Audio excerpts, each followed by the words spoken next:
आने वाला बुलेटिन खबर तो समझिए। इस आधे घंटे में हम आपको दिन भर की चर्चित खबरें दिखाते हैं और खबर को विस्तार से समझाते भी हैं। तो आइए फटाफट से जान लेते हैं वो मुख्य खबरें जिस पर होगी हमारी सबसे ज्यादा नजरें। तो देख लीजिए आज 4 बड़ी खबरें जिस पर होगी हमारी सबसे ज्यादा नजरें। वो पहली खबर शॉर्टकट में बता देते हैं, फिर इसे डिटेल में समझाएंगे। पहली खबर है कोसी के जल स्तर में कमी के मायने क्या है वो आपको समझाएंगे।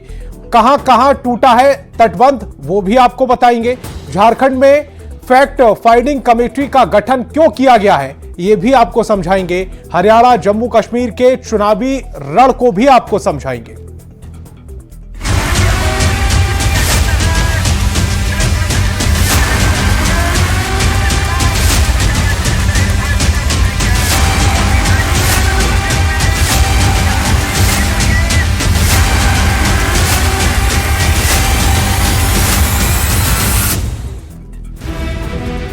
नेपाल में हो रही बारिश के कारण कोसी बराज से सुबह 5 बजे 6,61,295 क्यूसेक पानी का डिस्चार्ज हुआ है, जो 1968 के बाद सबसे अधिक डिस्चार्ज है। हालांकि अब इसमें कमी आ रही है। सुबह 9 बजे कोसी बराज से 6,28,145 क्यूसेक पानी का डिस्चार्ज हुआ है। गंडक बराज से शनिवार रात 10 बजे 5,62,500 क्यूसेक पानी का डिस्चार्ज हुआ है, जबकि रविवार सुबह 9 बजे ये घटकर 4,97,200 क्यूसेक रह गया।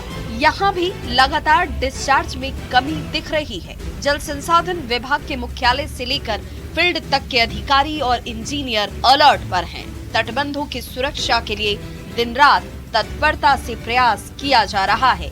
बाढ़ से जान माल की सुरक्षा और राहत के लिए राज्य सरकार और जिला प्रशासन के अधिकारी भी निरंतर कार्य कर रहे हैं। यदि आप नेपाल से आने वाली नदियों के किनारे या उनके तटबंधों के भीतर बसे हैं तो कृपया सतर्क और जागरूक रहें।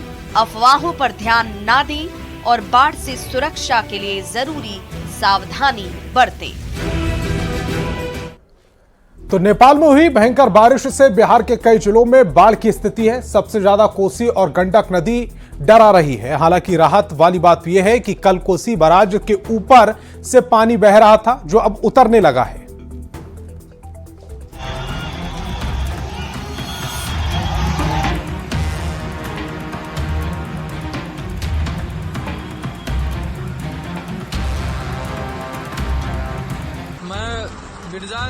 गांव 70 पंचायत नवहट्टा प्रखंड सहरसा जिले के नवहट्टा प्रखंड से ये वीडियो सामने आया है जिसमें मनोज नाम का व्यक्ति कांपती आवाज में मदद मांग रहा है। सोशल मीडिया पर बिहार में जल प्रलय के कई ऐसे खौफनाक वीडियो सामने आ रहे हैं। सबसे ज्यादा डरा रही है बिहार का शाप कही जाने वाली कोसी। शासन प्रशासन से गुहार लगाए कि यहाँ के लोग जान बचाने के लिए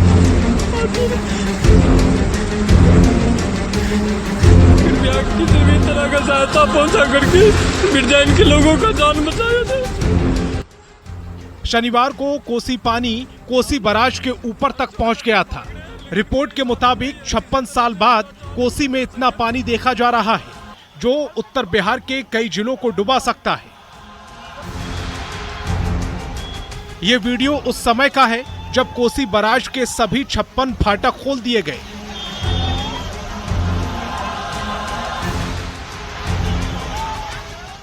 लेकिन राहत की बात यह है कि रविवार को कोसी का पानी उतरना शुरू हो गया। सुबह 5 बजे तक कोसी बराज से 6,61,295 क्यूसेक पानी डिस्चार्ज हो रहा था, जो रविवार शाम 5 बजे तक घटकर 3,57,410 क्यूसेक रह गया। लेकिन न्यूज 18 पहला ऐसा चैनल है जो कोसी के बैराज के ऊपर खड़ा है उसके बाद से, और यहाँ से एक्सक्लूसिव तस्वीरें हम आपको दिखाते हैं। ये जरा देखिए, कोसी का ये बैराज है और पानी जो है कल शाम तक जहाँ इसके ऊपर से बह रहा था आज कितना नीचे गया है। पानी कम जरूर हुआ लेकिन पानी की रफ्तार बहुत तेज है, जिसे देखने के लिए लोगों का हुजूम उमड़ पड़ा। ये जरा देखिए आप एक्सक्लूसिव तस्वीरें, कैसे लोग जो है वो भाग रहे हैं क्योंकि पुलिस जो है वहां से, नेपाल प्रशासन जो है वहां से खदेड़ रही है। क्योंकि तमाम जो लोग हैं वो बैराज पे चढ़ करके वहां से झांक रहे हैं, वहां से सेल्फी ले रहे हैं।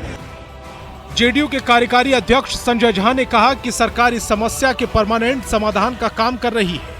इसका परमानेंट या लॉन्ग टर्म सॉल्यूशन जो है वो कोसी में हाई डैम है जो बनना चाहिए, या जो इस बार के बजट में भारत सरकार ने कहा है कि बाढ़ के परमानेंट सॉल्यूशन के लिए जो बिहार के अंदर जो 4-5 नदी है वहां हम लोग बराज बनाएंगे।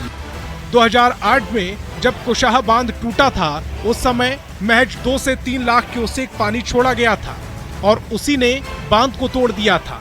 इस बार नेपाल में लगातार बारिश के बाद कोसी बराज से 6 लाख क्यूसेक से भी ज्यादा पानी छोड़ा जा चुका है। इससे समझ सकते हैं कि हालात कितने गंभीर हैं।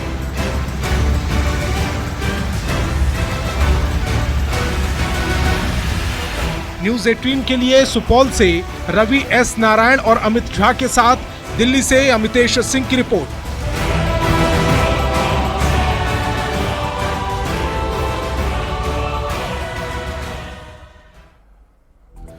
तो चलिए पूरी खबर आपको समझाते हैं किस तरह से गंडक बराज से पानी डिस्चार्ज हुआ है, क्या स्थिति थी, खतरा कितना कम हुआ है, कितना बड़ा है। तो शनिवार रात 10 बजे की सबसे पहले स्थिति आपको बताते हैं। उस समय क्या स्थिति थी। 5,62,500 क्यूसेक पानी शनिवार को 10 बजे तक था और रविवार की अगर बात करें यानी कि आज 5 बजे तक की बात करें तो उसमें ये जो है 3 लाख क्यूसेक पानी डिस्चार्ज हुआ है। ये स्थिति कल और आज में है, यानी तकरीबन 2,62,000 पानी जो था उस इतना बड़ा अंतर आ गया कल और आज में। कोसी बराज से पानी का जो डिस्चार्ज हुआ है वो कितना हुआ है वो भी आपको बता देते हैं। 56 साल का जो रिकॉर्ड है वो टूट गया है, ऐसी खबरें मिल रही हैं। 1968 की सबसे पहले वो आंकड़ा आपको बताते हैं। 29 सितंबर 2024 को सुबह 5 बजे 7,88,200 क्यूसेक पानी छोड़ा गया था और ये स्थिति अब जो है 29 दिसंबर 2024 सुबह 5 बजे की है। 6,61,295 क्यूसेक पानी यहां पर डिस्चार्ज किया गया है और यही स्थिति 1968 में जब 7 लाख से भी ज्यादा पानी जो था वो डिस्चार्ज किया गया।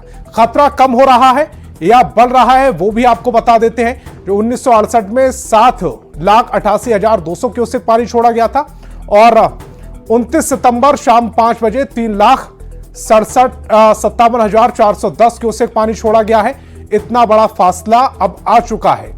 मतलब यह है कि खतरा धीरे धीरे कम हो रहा है, लेकिन नदी की धार अब भी बहुत तेजी से बह रही है। इससे कटाव की आशंका लगातार बनी हुई है।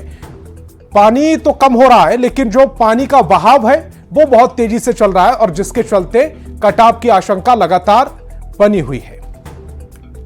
आपको यह भी समझाएंगे कि बाढ़ का स्थायी समाधान कैसे हो सकता है, वो भी आपको समझाना जरूरी है कि बाढ़ का स्थायी समाधान वो कैसे होगा, वो आपको समझाते हैं। अब सालों से नेपाल में हाई डैम बनाने की मांग हो रही है। बिहार और नेपाल सरकार के बीच कई बार बातचीत हुई, इसको लेकर हाई डैम बनाने को लेकर बातचीत हुई। अब तक नेपाल में हाई डैम का निर्माण नहीं हो पाया है। हालांकि नेपाल में हाई डैम बनाना आसान नहीं है, क्योंकि वो जो है वो पर्वतीय इलाका है। सप्तकोसी जहां से निकलती है वहां हाई डैम बनाना रिस्की हो सकता है। यह इलाका भूकंप के सबसे रिस्की जोन में आता है, इसीलिए नेपाल में हाई डैम बनाना आसान नहीं है। हालांकि जो रास्ता निकलेगा वो हाई डैम बनाने से ही निकलेगा।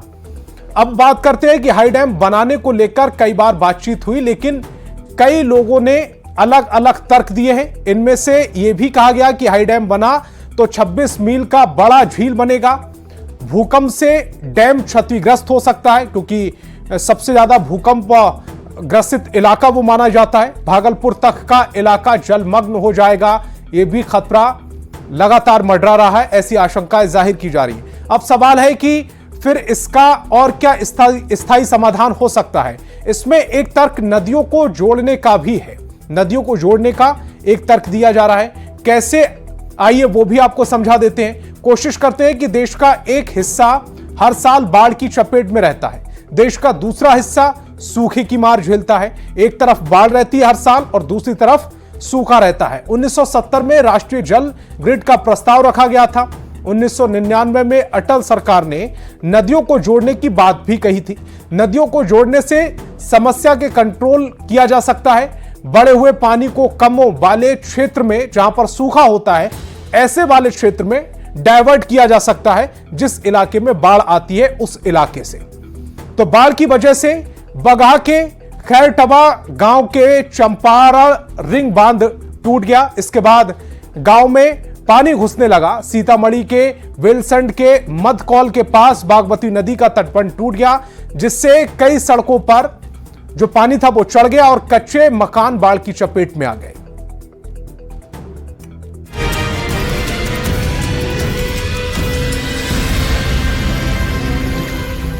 लगातार हो रही बारिश और नदियों के बढ़ते जलस्तर से राज्य के कई बांधों पर दबाव बढ़ने लगा है।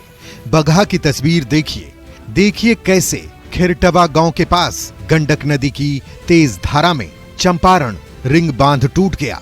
रिंग बांध टूटने के बाद पानी गांव में घुसने लगा है, जिससे इलाके में अफरा तफरी का माहौल बन गया।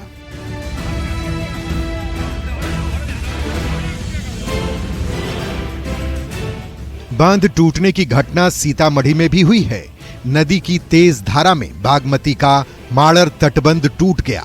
बिलसंड के मधकौल के पास नदी का तटबंध टूट गया, जिसकी वजह से कई सड़कों पर पानी भर गया और सैकड़ों मकान बाढ़ की चपेट में आ गए। तटबंध टूटने के बाद से बिलसंड शहर में तेजी से बाढ़ का पानी फैल रहा है।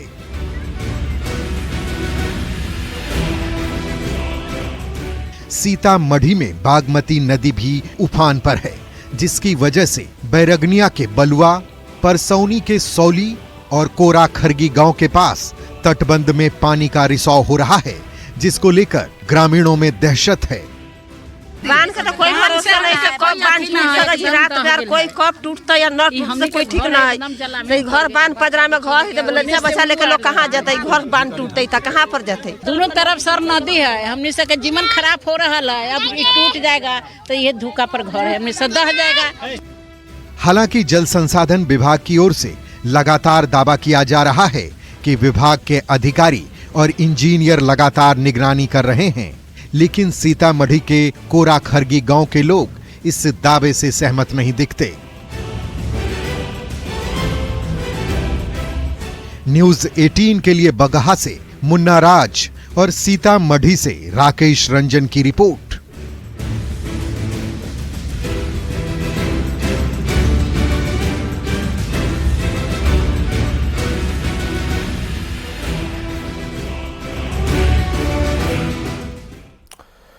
तो चलिए आपको समझाते हैं कि बांध आखिर कैसे टूटते हैं। बांध का टूटना किस तरह से होता है वो अब आपको समझाते हैं। बारिश की वजह से नदियों का जलस्तर लगातार बढ़ता है। जलस्तर बढ़ने की वजह से किनारों पर दबाव बढ़ता है पानी का। जहां पर बांध कमजोर होता है वहां से वो टूट जाता है। हालांकि जल संसाधन विभाग की ओर से निगरानी का दावा किया जाता है, उसके बावजूद अगर बांध टूट रहे हैं तो ये चिंतनीय विषय है। और संथाल में बांग्लादेशी घुसपैठ के मामले में झारखंड हाईकोर्ट ने बड़ा आदेश दिया है।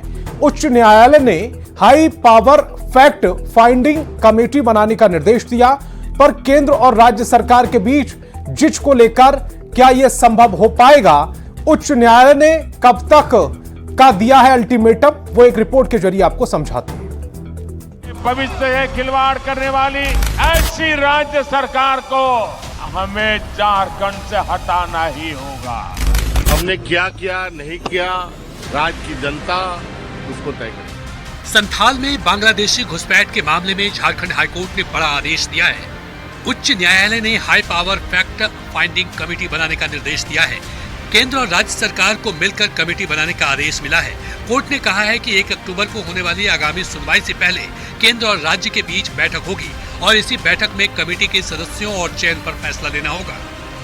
इस पर माननीय न्यायालय ने जब राज्य सरकार से पूछा तो राज्य सरकार जो है और केंद्र सरकार तैयार थी ये एक कमेटी बनाने के लिए, ताकि ये पता लग सके कि कहाँ बांग्लादेशी हैं झारखंड में, 6 जिलों में ही हैं या अन्य जिलों में हैं। झारखंड हाईकोर्ट ने आदेश में 22 नवंबर 2023 का जिक्र किया है। जब पूर्व जस्टिस संजय मिश्रा और जस्टिस आनंद सेन की बेंच के सामने राज्य सरकार कमेटी गठन को लेकर तैयार हुई थी। बाद में सिर्फ झारखंड का मामला नहीं बताते हुए राज्य सरकार कमेटी के गठन से इनकार करती रही। माननीय न्यायालय का कहना था कि हम जो है, मेरा जुरिस्डिक्शन केवल झारखंड के लिए है, आप जो है दूसरे राज्यों का क्या है आप वहां जाकर के बताइए, लेकिन यहाँ पे तो सिर्फ हम झारखंड के बारे में जानते हैं। संथाल में आदिवासियों की संख्या क्यों घटी, ये इम्पोर्टेंट है। एक और मामला कोर्ट में चल रहा तो दूसरी ओर इस पर खूब सियासत भी हो रही है। विपक्ष में बैठी बीजेपी हेमंत सरकार पर लगातार बांग्लादेशी घुसपैठ को लेकर हमलावर है। राइजिंग राजस्थान प्रवासी एंड इंडस्ट्रियल मीट में पहुंचे राजस्थान के मुख्यमंत्री भजन लाल शर्मा ने भी इस मुद्दे को उठाया और कहा कि बांग्लादेश से सटे इलाके में घुसपैठियों की संख्या बढ़ रही है। जो बांग्लादेश से सटे हुआ इलाका है उसमें हमारे आदिवासी भाइयों की संख्या घट रही है और घुसपैठियों की संख्या बढ़ रही है। बांग्लादेशी घुसपैठ को लेकर झारखंड हाईकोर्ट में 1 अक्टूबर को आगामी सुनवाई होने वाली है। संथाल के 6 जिले के डीसी और एसपी ने जीरो घुसपैठ की बात कही थी। अब ये देखना होगा कि high power fact finding committee के गठन के बाद इलाके में क्या मोड़ आता है। राज्य संवाददाता संजय सिन्हा और निरंजन सिंह के साथ ब्यूरो रिपोर्ट, न्यूज 18।